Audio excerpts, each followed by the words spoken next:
You said you've refused to take illegal and improper instructions, and this is why you were removed. I think I've dealt with that question.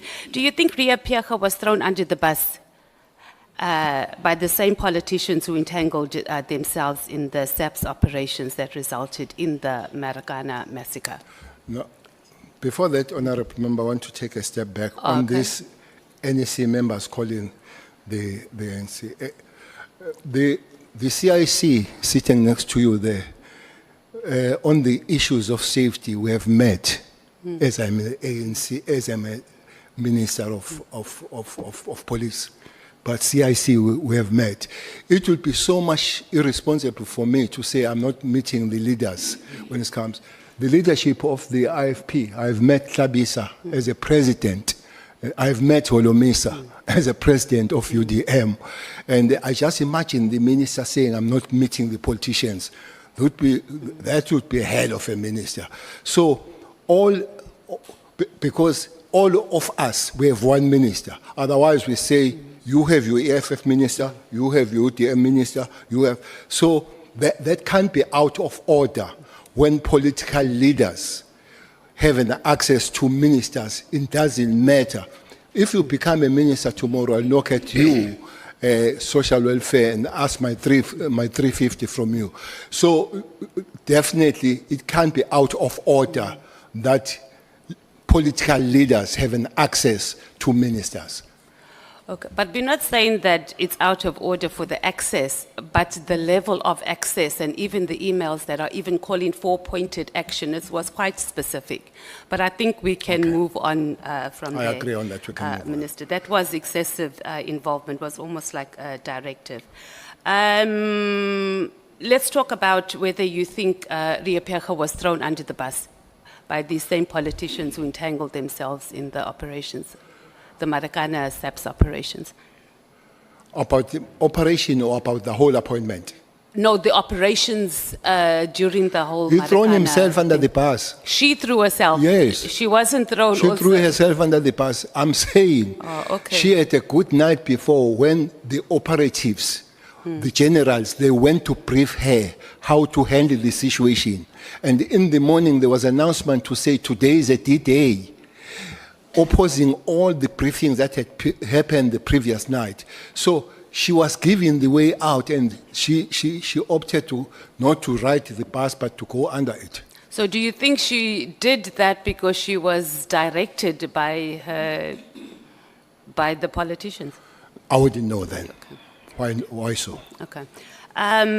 Yesterday you said that if you were the National Commissioner and you received that New Year's Eve directive about disbanding in the trust team, you would have told him to stay in his lane. Do you think that General Masemola is part of the problem for allowing political interference? I don't think it's a part of the problem, General Masemola. Well, to start with, on the eve, he wasn't there. And then, but at the end of the time, I think for me, it became very soft, even to engage on phasing out. For me, he should have said, no, it can't happen. Maybe take the opportunity of explaining to the minister, eyeball to eyeball, how it came about and advise. But looks like there was not even an opportunity of the National Commissioner, nor Mkwanazi, nor Kumalo, to brief the minister on these matters. I think the door was shut for them. Even if they wish to do it, it doesn't look like they were given the opportunity to do it.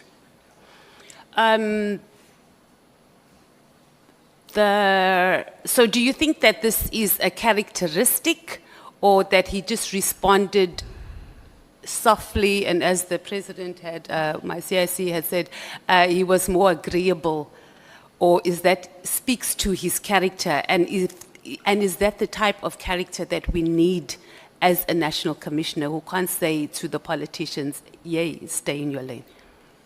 I think he's one person that I've worked with for a very long time. When I was a commissioner, when I was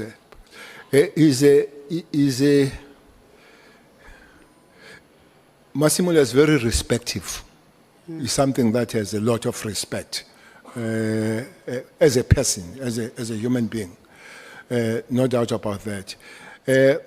Sometimes in the circles where I speak, I said he would have made a good bishop, Masemola. He's got a very, maybe a very good heart to look after the lions. That's that for me. But he knows his job. He knows his job. Maybe he doesn't have enough pushback when he's supposed to do it. He would take you along, maybe taking you along until he reaches the cliff, and he jumps with you or on the cliff. But I think it's one person that, well, he's a human being, but he's one person that I think he will have very less bad intentions in life. And then, just to close on this section, former Minister, from your experience, what would be a more progressive appointment process and accountability for a national commissioner, one that doesn't rely that heavily on two politicians to keep their positions? And this is on the back of the fact that we've only had one national commissioner since 1994 that served a full term.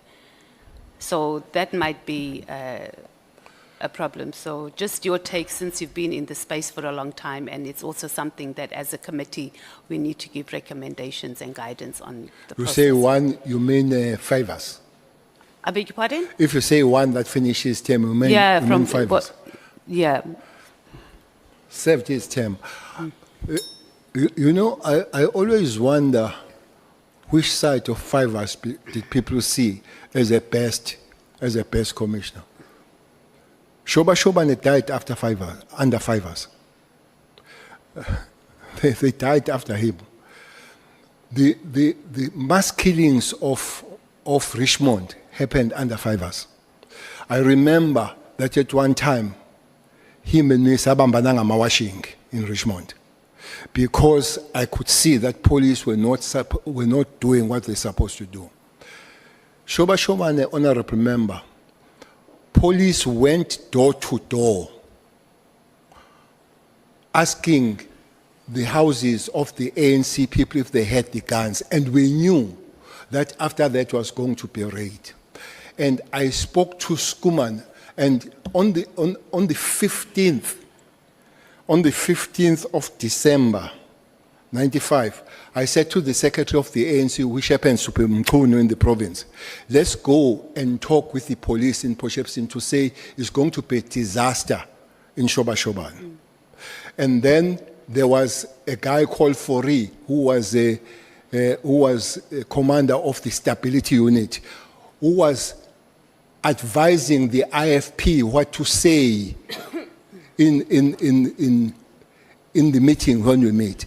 And all those things were relayed to favors who did not do anything about it.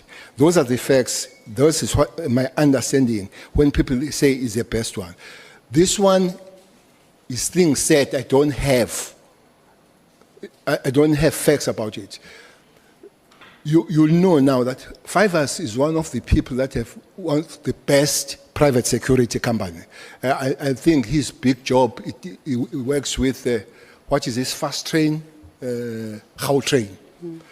I'm told that people most of them that work there are South African Police Service members that were sent to be trained for specialization overseas and then were extracted out of the organization to come and work for the private security.